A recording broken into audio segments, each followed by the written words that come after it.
Thank you all. Please welcome back. We want to have this conversation. Unfortunately, it has to be quick, but stay seated for what will be a fascinating conversation.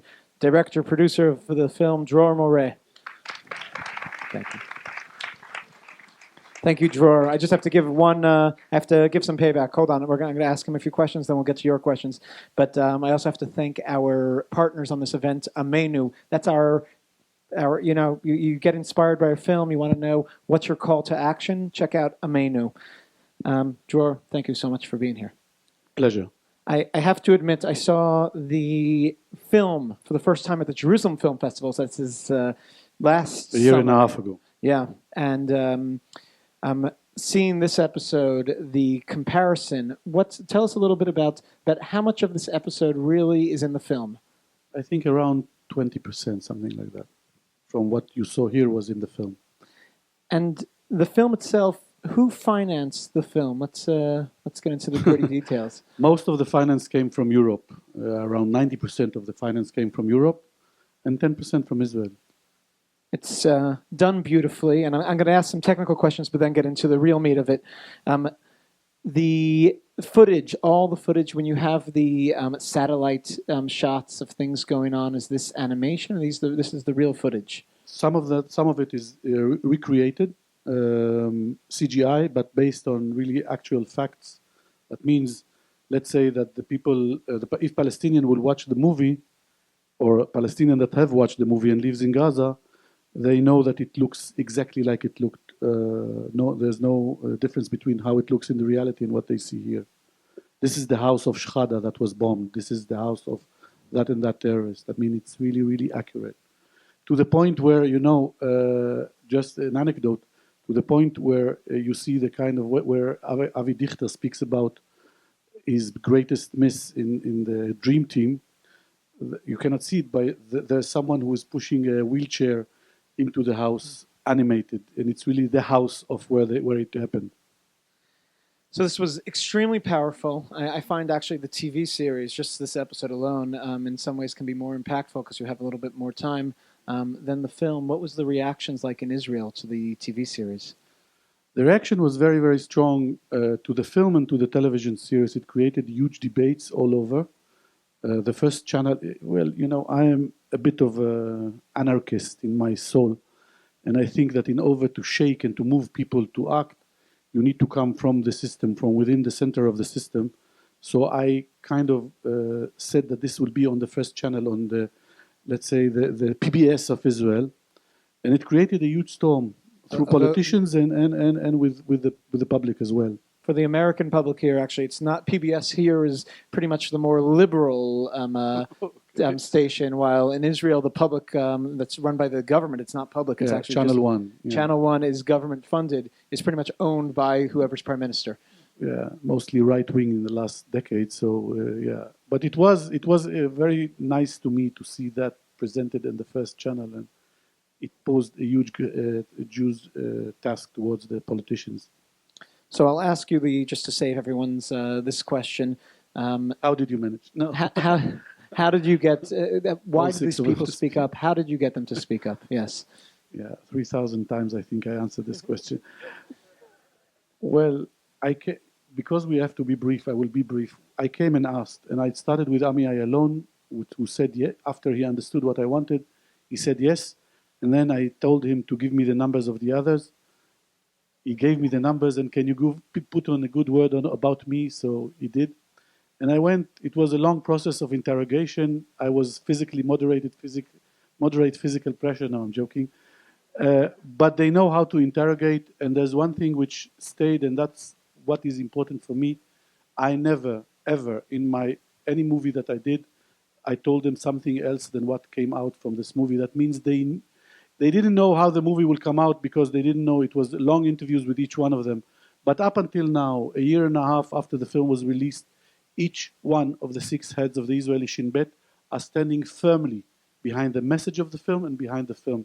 And that's due because I didn't change the context in which they said the things that they have said. And that was what caused a lot of debates around Israel. I can say that the defense minister of Israel, Bogi Ya'alon, was interviewed in the radio in Israel a few months after the film was released. He said, I saw the film And I think that the director picked whatever suited his agenda or his extreme left wing, that's how he called me, agenda. And that's how he created the message of the film. And immediately after that, which was nice, I didn't know that it was they were listening. One of the head of Shin Bet called the radio and said to him, "Listen, Mr. Ya'alon, I'm sorry to tell you that we are all standing firmly behind the message of the film, and you have to deal with the message, not with the messenger." Were there wonderful? Were there any things that were off limits when you did these interviews? Were there things that you weren't allowed to show us here? Not a lot, but there were few. Look, definitely there were a lot of things that I wished to show more because, and I think also the fact that the series came as 5-part kind of acted in me as a release mechanism because there was such an interesting stories to tell inside that. So there are a lot of things that were left out, not because I couldn't, but because of the time constraint. But there's a book which is going to be called The Gatekeepers, and it's going to be published soon, definitely in Israel, Germany. Also, we are negotiating with an American publisher now, which will contain almost all the interviews, because I think that it's imperative and important for any, definitely historian, but every Jew, Israeli, to read those very, very deeply conversation with all 6 of heads of Shin Bet. One last question before I open it to you guys, and this is your cue. Specifically in this episode, one of the more moving scenes is the montage of the prime ministers. What were you hoping to express with that montage there of each of them claiming for peace? Well, I'm not a politician, and a lot of people have saw that the ignorant and the lack of leadership from the leadership. I mean, all of them, when they come to speak about peace, they give those high words, but at the end of the day, they don't do anything. They kind of don't think 2 steps or 3 steps ahead. Even definitely the current one, but also in the past, people or leaders that we thought that were left wings or came from, let's say, the left part of the Israeli political arena, did a lot of mistakes. And the consequences of those mistakes are not that we don't have peace now. This is one thing, but there's thousands and thousands of people that are dead because of that. Thousands and thousands of families that are traumatized because of that, lost their dear ones. Hundreds of thousands of people that do not believe in peace anymore because of that. And the corruption of the Israeli society definitely, and the Palestinian society as well, because of their lack of leadership. And that's the most horrible and horrifying facts in creating the gatekeepers for me. Thank you. We'll start down here. I saw the film initially at the New York Film Festival and was greatly heartened by it and encouraged by it. And I think it's an absolutely extraordinary film, but I have to share something with you. I've just returned from Israel, where I sat in on a session with Avi Dichter, and I did not hear a peace messenger in anything that he said. I know he's in the government now. No, he's not. Well, He was. He was. He was a year or 2 years ago. But I was very disheartened. Where is he at this point? Well, look, at the end, there are some of the gatekeepers are politicians. Yaakov Peri, which you saw, is in the government now. He's fighting for peace in his way. How does he serve under Netanyahu and with I would say more the extreme right-wing Naftali Bennett and those kind of settler movement, which in my point of view are the biggest obstacle and the biggest threat to Israel's survival. This is how I see it, although they think that I'm a traitor in what I do, but in my point of view, they are the one that is putting Israel at risk. So as politicians, they are, when I interviewed Avi Dichter, he wasn't a politician, or he was so he spoke very openly and candidly. And I think that this is what he thinks and believes. That's what you see here. And that's it. I don't want to go into that a lot because politicians are politicians. I'm glad that I'm not a politician. I don't have any intention in going to be someone. Around the time that the film was released, Bibi Netanyahu was quoted as saying he had no intention of seeing the film. Do you know whether he's seen the film? And if so, what he has said or not said about it? I'm sure that he saw the film, although he said that he doesn't want to see the film. I will, until the microphone reach, I will quote Avi Dichter. I saw, there was a screening of the movie with Avi Dichter a few weeks ago together with me, and we had a tough Q&A after that. And he kind of anecdoted to me. He said that he went to Bibi and asked him, "Did you watch the film?" And Bibi said to him, "I'm not going to watch the film. It's a half a year ago.